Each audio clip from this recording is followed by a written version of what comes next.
ప్రజలు గమనిస్తారు ఏం జరుగుతుంది ఏమన్నంటే ఆ ప్రభుత్వంలో మమ్మల్ని చేశారు రైట్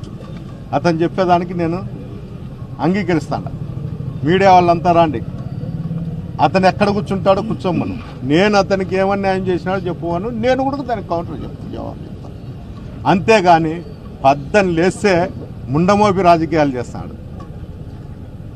అంత దరిద్రమైన రాజకీయాలు పబ్లిక్ని రెచ్చగొట్టడము బంగాకు సారాయి మటకాలు పెట్టుకోవడము వాళ్ళందరినీ గుంపు చేయడం ఎవరి మీదనో ఒకరి మీద దాడులు చేయడం ఇది ఎవరు గుడుక మా పల్లెలలో ఏం చెప్తా అంటే నేను కూడా గ్రామీణ ప్రాంతవాసినే చెప్తా అంటారు ఇట్లా ముండమోపులు ఉన్నవట్టే లేకపోయినట్టే అదే నేను కూడా ఇప్పుడు చెప్తాను ముండమోపి రాజకీయాలు చేయకుండా నేరుగా నువ్వు రాజకీయం చేయి నాతోనే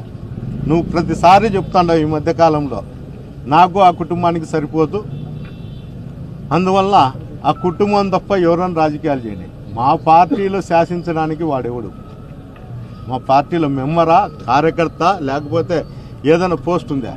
వాడు ఉండేది తెలుగుదేశం పార్టీలో ఏదన్నా ఉంటే డిస్కషన్ చేయము మా పార్టీలో గురించి నా గురించి వాళ్ళు లేకపోతే ఇంకోరు తిరగమని చెప్పేదానికి అతను ఎవడు అతని యోగ్యతేమి ఆఫ్టర్ ఆల్ మున్సిపల్ చైర్మన్